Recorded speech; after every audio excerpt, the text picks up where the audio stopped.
Step 2. Take more effective notes.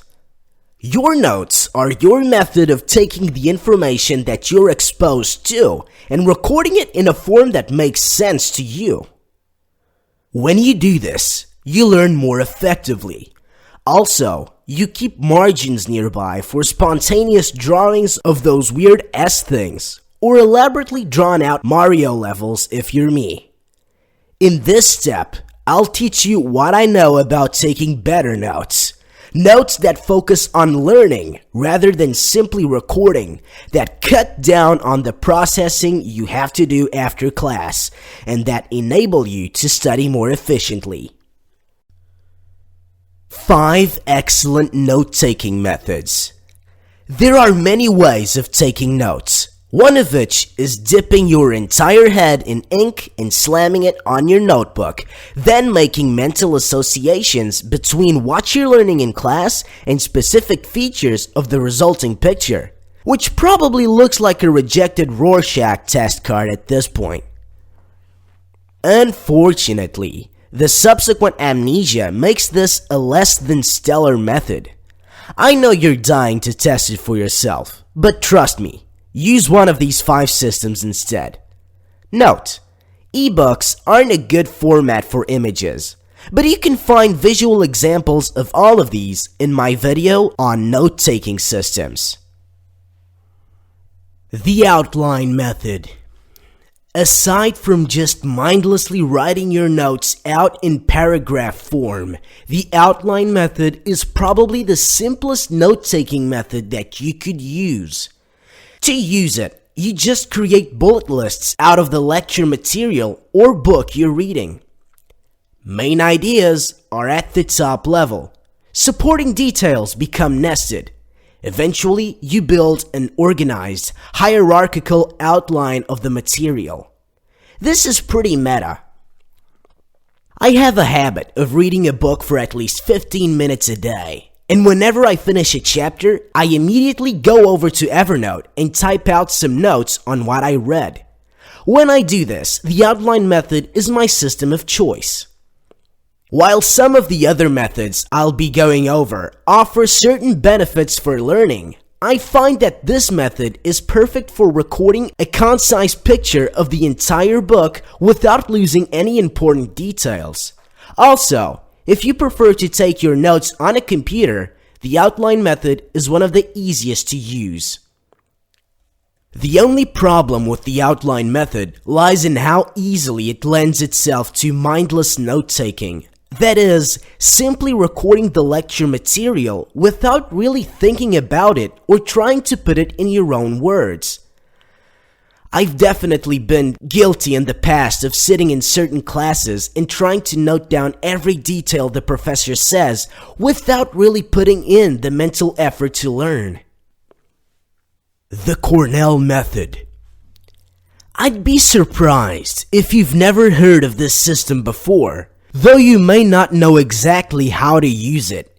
The Cornell Method was invented by Walter Pock, the man who wrote the excellent textbook How to Study in College, and is designed to cut down on the amount of time you need to spend processing your notes after class before you can properly study them. To take notes in the Cornell style, you divide your paper into 3 sections. Number 1, the cue column. Number 2, the note-taking column. Number 3, the summary column. The note-taking column will be the most familiar to you, as it just contains the notes you take during class. You can use any style you want, though in most cases, people will use the outline method. As you take your notes, you'll use the cue column to formulate questions based on main ideas and important details from the note-taking column. Once class is over, you should immediately write a small summary of what was presented in the summary column. By doing this, you're processing your notes for efficient study while you're still in class. When it comes time to actually study them, you'll find that you're already halfway to creating a great study guide, as you've already written down questions. You should also have a clearer understanding of the material already, since you took the time to summarize it. The Mind Map Method. Mind mapping is a fantastic method for creating a tree of connected ideas, and I find that creating mind maps helps me to better flesh out ideas I want to write about. They're a great way to visualize a lot of information. To create a mind map, start with a single umbrella term in the middle of your page. Then, start branching out from it by drawing lines and writing down words that flesh out that main idea. Mind maps are very visual, so you should experiment with using different colors, drawing pictures next to your terms, and doing other things that help you understand and remember the information more clearly. You don't have to use paper for your mind maps either. While I prefer doing it that way, there are plenty of apps that let you make mind maps on your computer. My favorite is Coggle, which is a free web app that has a lot of convenient keyboard shortcuts for creating your maps. For me, mind maps are best used when I'm trying to get a clear picture of all the details underneath a certain topic. I'm not so fond of using them when taking notes during classes, since I often like to create diagrams, write down more detailed blocks that don't always fit nicely into map nodes, etc.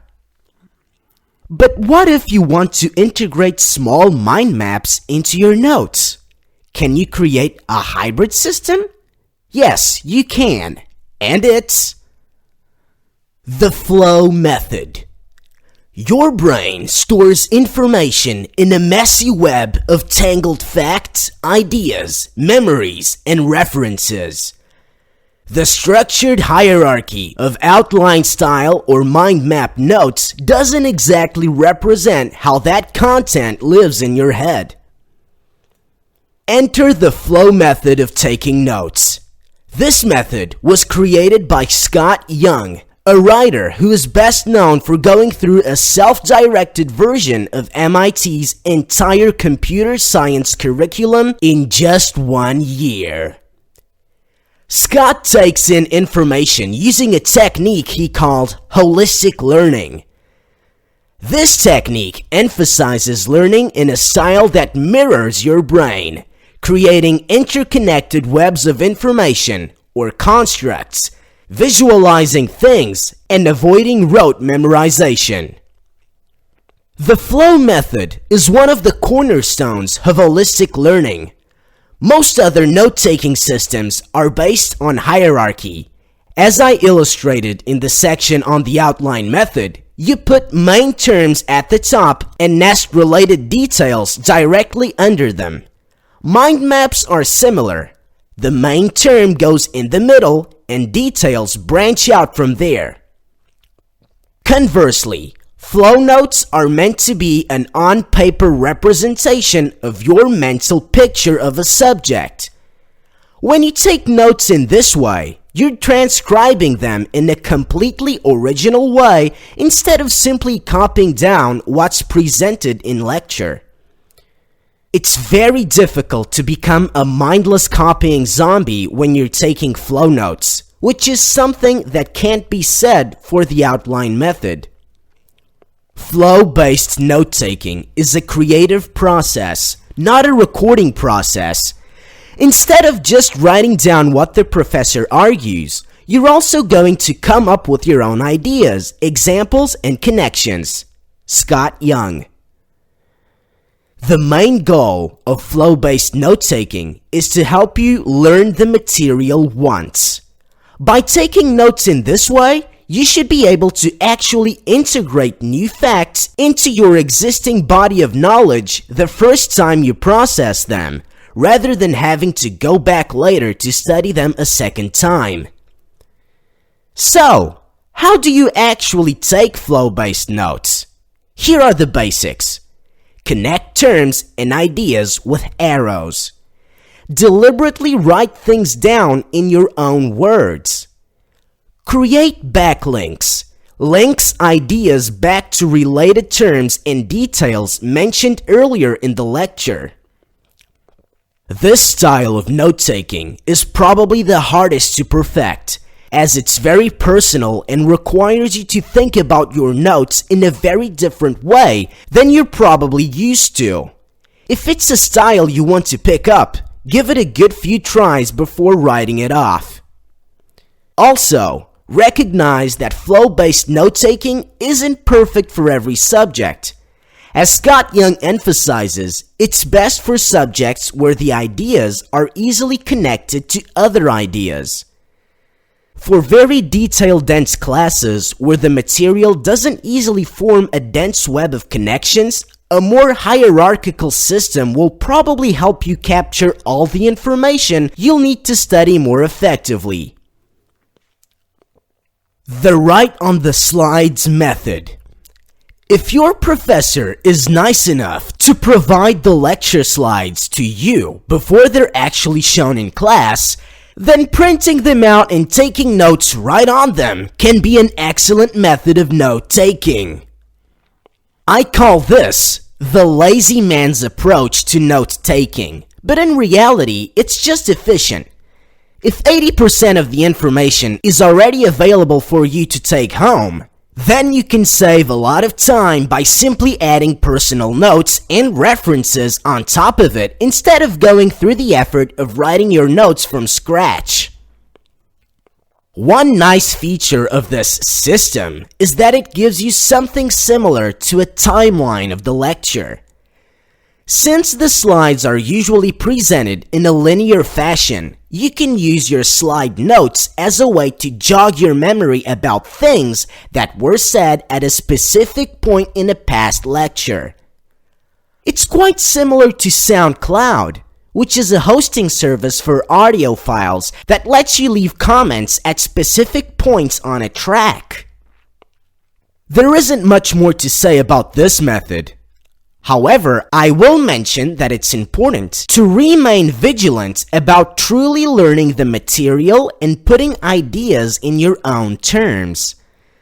The few times I've used the method in my classes, I found I was much lazier about creating a thorough picture of the material. Paper notebooks versus laptops. Besides your note-taking system itself, another choice you have to make when taking notes is whether to use plain old paper or a computer. Each method has its benefits and drawbacks. Taking notes on your computer will typically be much faster than writing them out by hand, and you won't have to deal with hand cramps. Paper, however, is much better for drawing diagrams and pictures, and for math notes, it's the clear winner. However, what I want to really focus on in this section is the question of which method is better for learning. I came across some interesting research a while back that was published in a journal called Psychological Science. Here's the relevant bit. In the research trial, students who took their notes longhand wrote on average of 173 words compared to computer note takers who wrote 310. Students who typed their notes were also more likely to take down notes word for word. A lot of students think that they're better off if they record every word that's said in the lecture. And at first, this seems logical. If you write down everything, that means you captured it all, right? In reality, though, students who do this actually learn less. And here's why.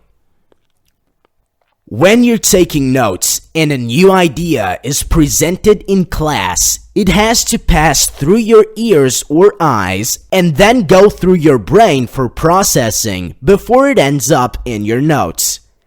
When that idea hits your brain, that gray goo up in your skull pays attention to two things.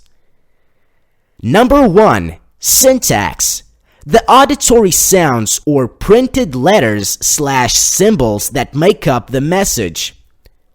Number 2, meaning: the actual meat of the idea and how it connects to other ideas. Say, for example, that your professor puts up on the board the sentence, "Megatron is a Decepticon." She tells you this because she is awesome, and for some reason, you're taking an entire class on Transformers. When each of these words enters your brain, it'll process the symbols that make them up, recognize that they represent certain concepts, and given enough time, connect those concepts to one another as the sentence suggests. Since your brain is a giant, interconnected web of ideas, it'll also connect these concepts to other nodes in the web that were already there. It'll connect Megatron to the Transformer node, which itself is connected to nodes like Robot, TV show, and Shia LaBeouf is a terrible actor. Okay, he wasn't too bad in Eagle Eye. Decepticon will be connected to the Transformer node as well, but your brain will also connect it to nodes like Group, which itself may be connected to nodes like Reductionism and Power Rangers. Here's the thing, all of this happens when your brain processes the meaning. At the same time, part of your brain power is processing the syntax of the message so it can direct your hands to write or type it in your notes. If you devote too much brain power to processing syntax, that is, if you're trying to record everything in the lecture word for word, then there's no brain power left over for processing meaning. You don't make any of those connections. At this point, you have basically become an unpaid court stenographer. Going back to the research I cited, the students who typed their notes were much more susceptible to falling into the pattern of copying down lecture material word for word, hence their negatively impacted learning ability. The lesson here is to be deliberate about learning, especially if you choose to take your notes on a computer.